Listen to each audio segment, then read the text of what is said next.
Good evening. This is Crime Classics. I am Thomas Hyland. I'm going to tell you another true crime story. Listen.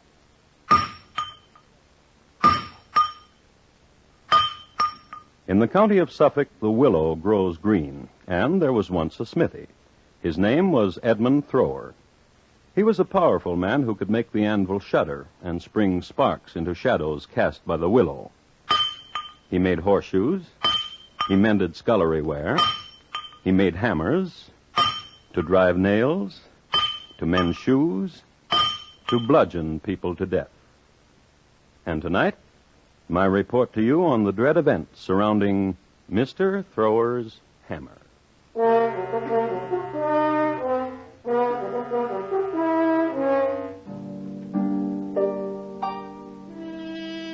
Crime Classics, a series of true crime stories taken from the records and newspapers of every land, from every time.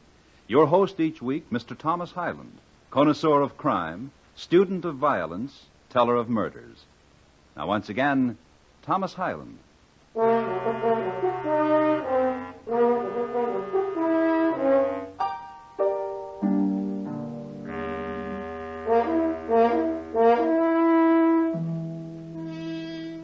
I should like to pose a conundrum. Of course, I already know its answer, but it took history 11 years to solve it. But was this puzzle solved? Well, perhaps. It has some interesting ingredients. A man hung for stealing a heifer, a gypsy, a chap who cut ling for a living, a young woman dead across a gooseberry bush, and the mending of a shoe on a wet day. Now, was ever a puzzle so tweaking? It happened in 1793, and there are two versions as to how it started. Version 1. Scene, Shotford Heath in Weybread, Suffolk, and a man is driving sheep to town. Oh, no. Enough of cud, beastie. On to town with us. Come on. Oh! Oh! Rest your flock a while, shepherd. We've some ruby red wine. Aye, wine would be clever. Tilt the skin for him, gypsy. Give the shepherd a drink. Aye.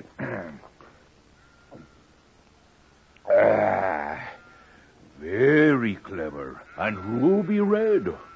To whom be I beholden? I be Gypsy Dick. I am John Head. Thank ye. I be Edmund Thrower. They call me friend here Gypsy because he does things gypsy-like. He touches the winds and says who will die in the next town. He looks at the hand of a man and tells whatever. Truth? Gypsy Dick will show you. Oh, I have no money. No silver from the palm of a shepherd. Give me your hand. Willow, willow, shining dim, hang down your little cattykin. Well? John Head, do you see what I see in the shepherd's palm? Look here. 10 pounds in golden coins for the future. Then it shall be. There, shepherd Thrower. 10 pounds in your palm, like the gypsy said. Well, thank ye. Gypsy, Aye. what else do you see? Before you covered his palm with gold, I saw the shepherd waiting here while we went into yon house. For 10 pounds? That be all you want me to do? Aye, and give the alarm if you see anyone coming. You be thieves. Especially if you see a constable coming, give the alarm. And the 10 pound be mine? Indeed. Oh, I will scream my lungs out if anyone approaches. I could see it in your palm. Come, John Head. Aye. The lass there, leaning over the gooseberry bush. The hammer, John Head. Aye. Quietly. Aye.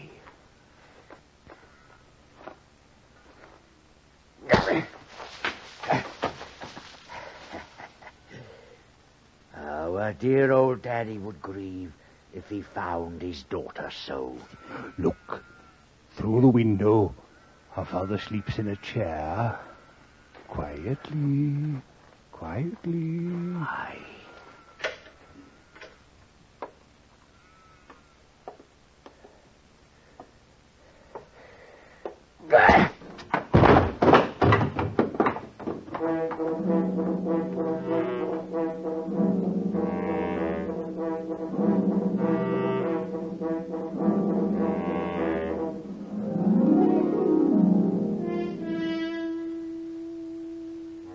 A father and his daughter were just bludgeoned to death.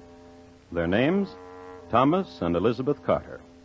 They owned a small house on the outskirts of the village of Cratfield in Suffolk, and they kept a small shop of tasties and oddments.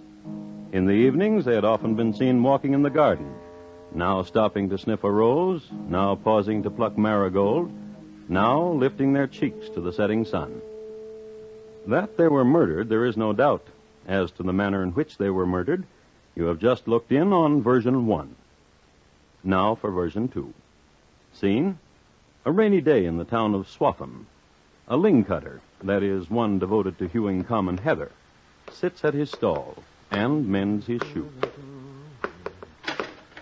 Oh, but it be wet outside.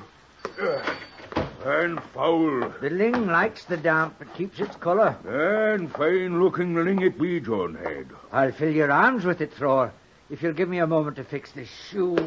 The pox on this hammer. Listen, John Head. Fix the sole of your shoe, but do not sell me ling. I look for lodgings. For the night or for the while? Oh, ruddy hammer. Yeah, you be using broken hammer to mend shoe. 'Tis the only hammer I have. I will make you a trade, John Head. How? I have a hammer here in my kit. This hammer. Oh, 'tis a hammer indeed. A trade. The hammer for the lodging. A trade? And it be a special hammer. You know it? Special? Aye. With this same hammer, I beat in the head of one Mr. Carter. And his daughter, too. Oh, and that would make it a special hammer indeed. They were poke noses. What? Mr. Carter and his daughter, they poked their long noses into what did not concern them. Aye, and for that you hammered them, eh? For that, indeed. You will notice I am not with my wife. The Mr. Carter and his daughter spoke to my wife and told her to go off with someone else, and my wife did. 'Tis a real cruelty. Will you want the same room, Mr. Thrower?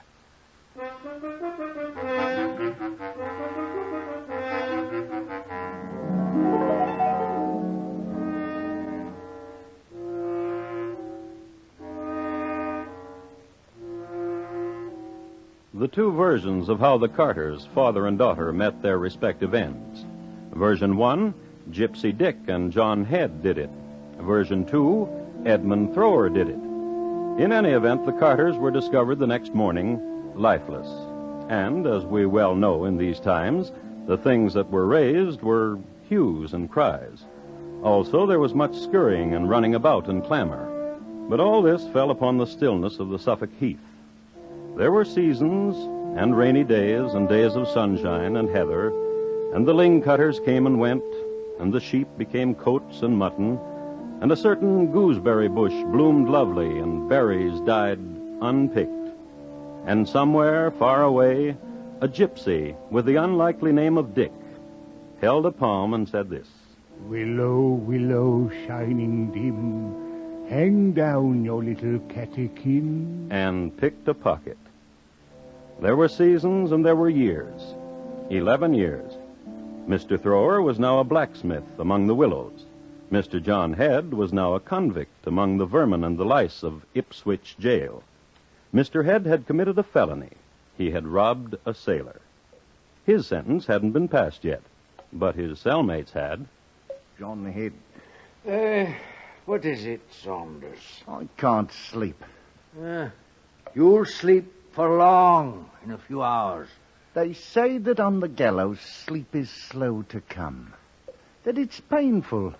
Unless you have a friend to hold down your legs, then death is quick. If they will let me, I will do it for you, Saunders. Oh, thank you. Seems to me... What? Cruel. Death. What I did was cruel. To steal a heifer is cruel and deserves death. I knew it when I stole it. And you'll die, too. You stole a heifer. I but robbed a sailor. My brother robbed a sailor. He was hung and he was given to the surgeons. You'll die. Ah, 'tis odd. What? Once before there was a time like this. Once before they would hang me. Why? Long ago, 10 years or so, 11, they took me from a public house where I'd laid drunk and told me I'd killed a man and his daughter, that I'd knocked their heads in with a hammer. About 11 years ago? But then I was let free. They decided I didn't do it. And where was this? In Cratfield in Suffolk. And the name of the man? And the name of the daughter? Oh, I can't remember. Nor I. Carter. Carter? 'Twas the name. How did you know? Carter. Saunders, lad. What? If they will let me do it, I will hold down your legs and pull hard on them, and you will die quick. Oh, thank you. And something else, Saunders, lad. The gibbet here at Ipswich will not get me for a long time yet. I don't die, not soon, Saunders, lad.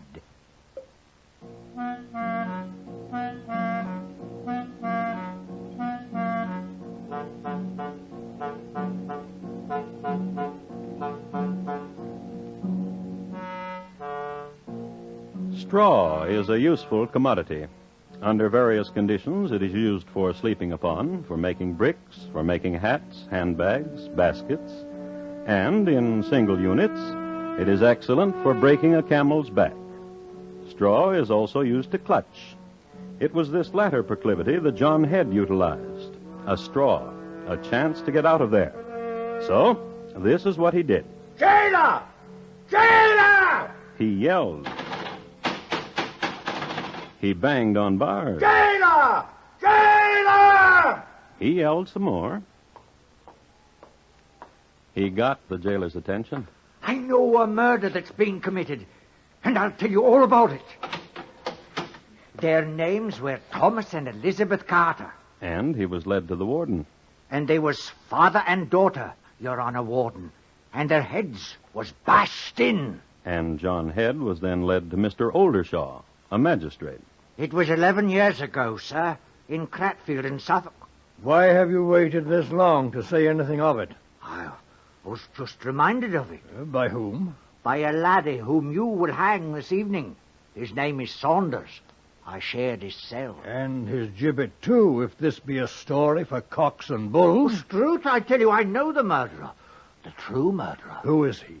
A man named Edmund Thrower. He himself told me of the killings. He even wished to give me the hammer with which he killed. I thought the story was a joke, but now I know it was not. And I remembered. Very well.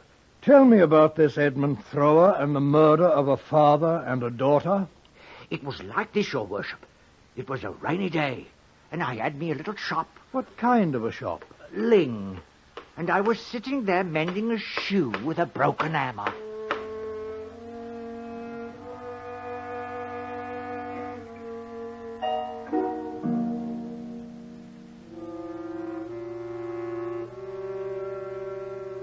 And John Head proceeded to tell the magistrate version 2 of the double murder.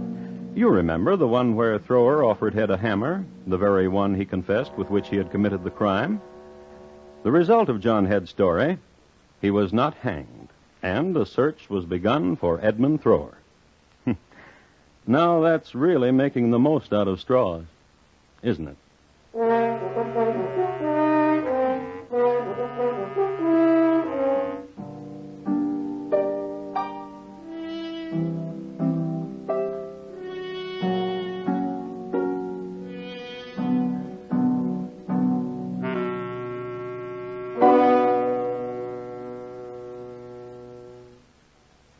are listening to Crime Classics and your host, Thomas Hyland.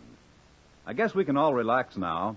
Since Arthur Godfrey told the nation he was going away for some surgery, the phone operators have been busy trying to answer the questions about when he'll be back.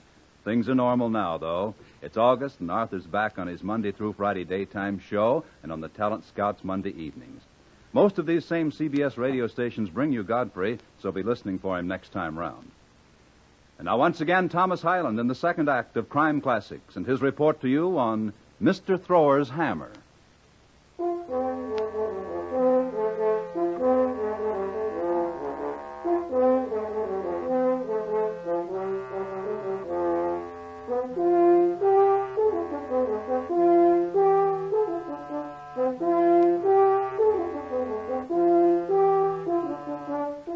England in 1804. It was a peaceful time for England. They didn't have the colonies to worry about anymore. And on the boards of the theaters, a play called Heels Up was all the rage. Also, the towns were getting accustomed to the sight of red Indians from America walking the streets. And it was the year when Lady Gwen Fitzmorue rode to hounds one day and showed up a week later in Paris, thereby rocking the world from the Bay of Fundy to the Mediterranean. Too, it was during the reign of King George. And for the most part, except for losing the colonies, George's reign was acceptable. Generally speaking, a pleasant time in England. In Suffolk now, however, there was a stir.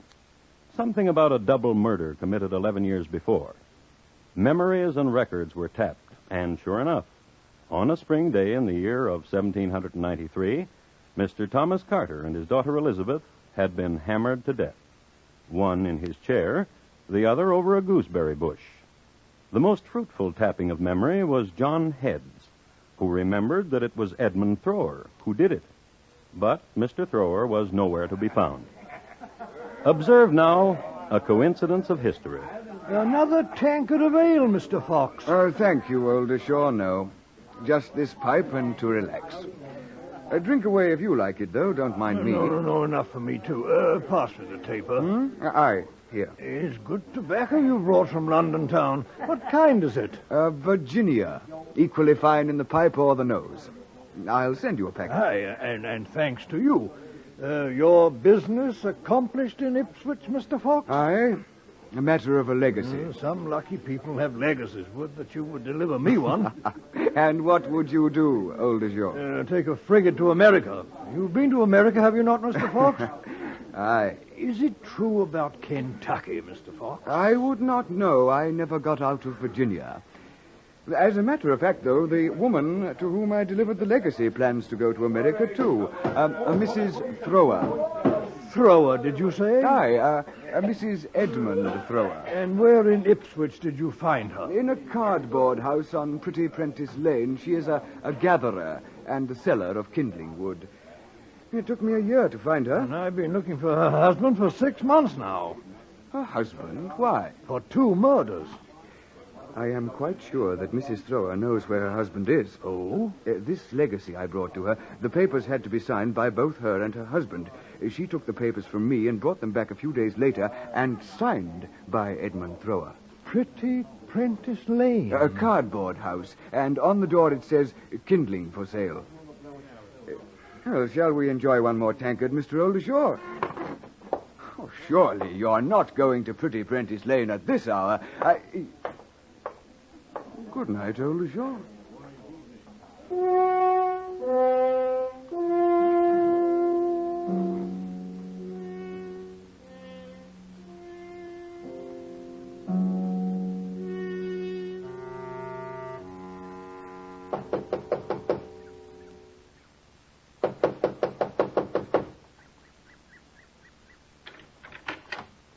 Hello, mister.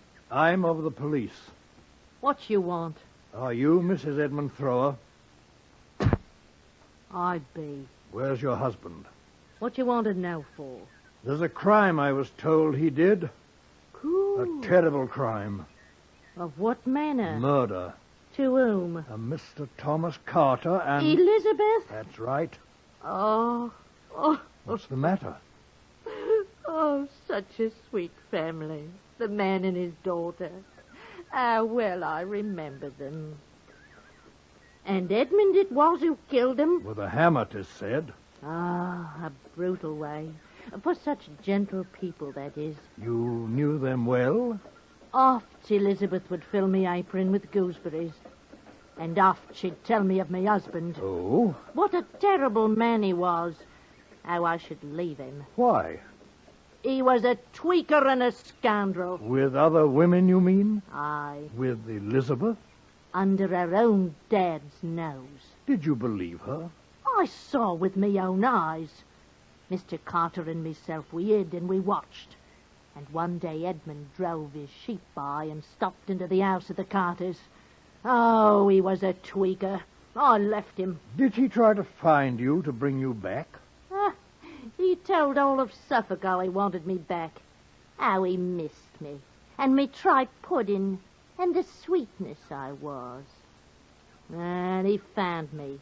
But I likes me freedom. I said... What? Edmund, tweaker, I likes me freedom. And it's plain to see you know what to do with yours, so let's keep it that way. Mister, you know what he did? What? He blew into his fist and slammed it down onto the table and swore he'd get even. Where can I find him? He's a smithy now, you know. No, I did not. Over in Carbrook. There's a line of willows. You'll find Edmund there, smithying. You know what?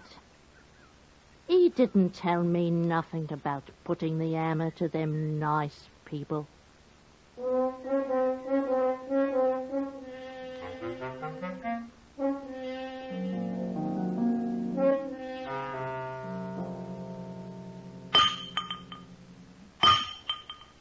Edmund Thrower?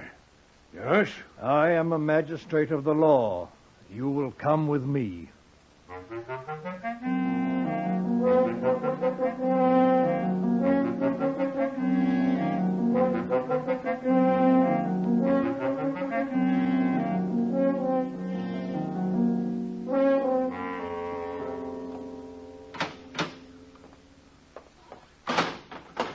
Thrower? Yes, Your Honor, Magistrate. How do you fare in your cell?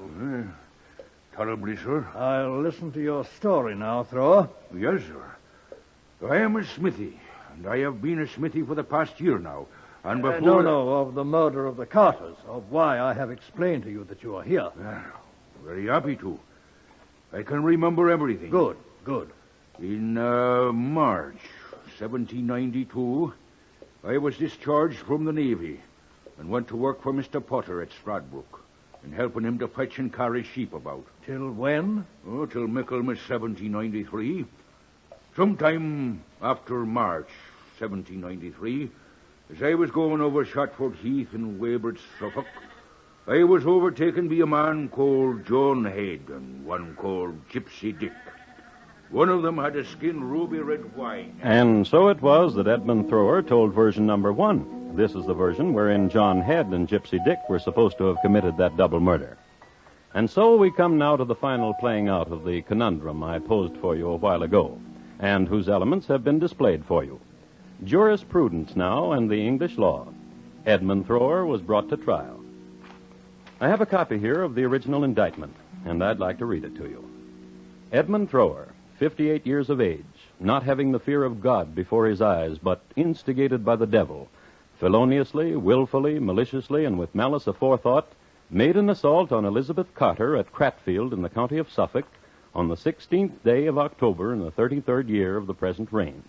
In and upon the body of the said Elizabeth Carter, and with a certain hammer, then and therewith, did strike the said Elizabeth divers mortal wounds upon the head, of which she died, against the statute and against the king's peace. At this trial, Magistrate Oldershaw presided. Edmund Thrower, how do you plead? Not guilty. Then a second indictment was read concerning the murder of Thomas, father of Elizabeth Carter. Edmund Thrower, how do you plead? Not guilty. Then, from almost nowhere, a man who went by the name of Gypsy Dick was sworn and took the stand and made a statement. He told where he lived. At Crutfield. And did he recollect the murder? Oh, yes. I was walking in Shotford Heath on the morning of the murder. It was about 9 o'clock when my attention was excited.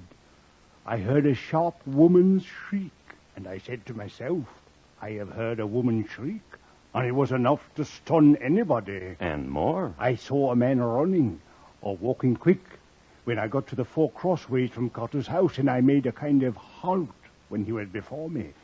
He went over a stile on the left hand of Crutfield Green, and it was a very bright morning, and I could see the man well. And it was that man sitting over there who is called Edmund Thrower.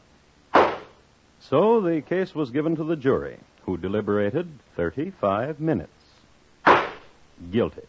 And sentence was passed. Edmund Thrower, you have been tried and convicted by an impartial jury of your country of a most foul and cruel murder. A murder on an inoffensive poor girl who gave you no provocation, and of her aged father, too, in the moments of quietude. The motives which led to that murder are best known to God and your own conscience. Therefore, it behooves you to make your peace with him, before whose awful tribunal you must appear. You will be removed from hence to the place from whence you came, and from thence to a place of execution on Monday next, where you will be hanged by the neck until you are dead, and your body afterwards will be delivered to the surgeons, and the Lord Almighty receive your soul.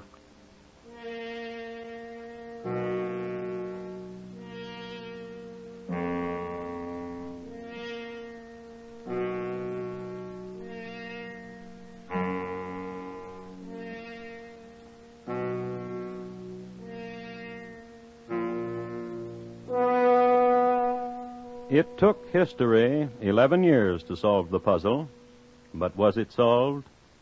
As a student of crime, I'm not sure, nor should you be. But one thing is certain. In the county of Suffolk, the willow grows green, and from one of them, there hung a smithy.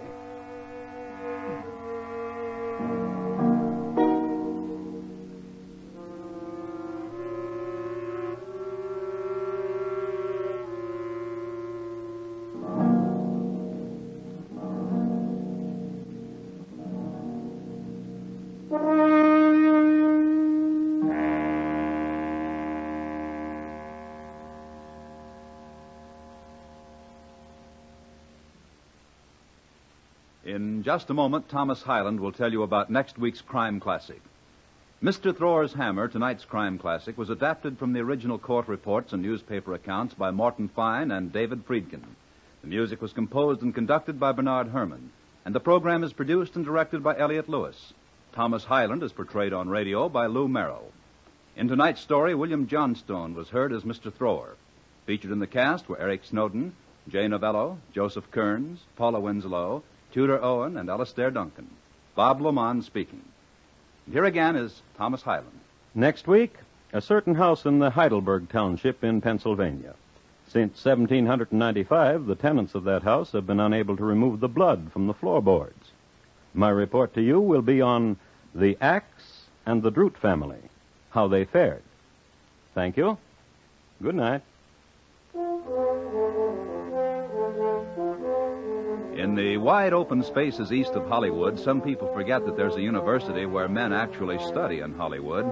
Later this evening on CBS Radio, you'll meet screen star Joseph Cotton as one of them, a professor who meets an intriguing young woman on a bus and begins to learn from her.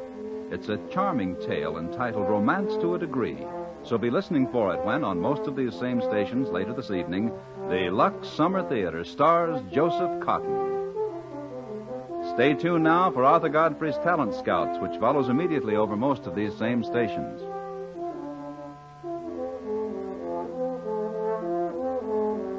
And remember, Bill Cullen's Walk a Mile show is heard Monday evenings on the CBS Radio Network.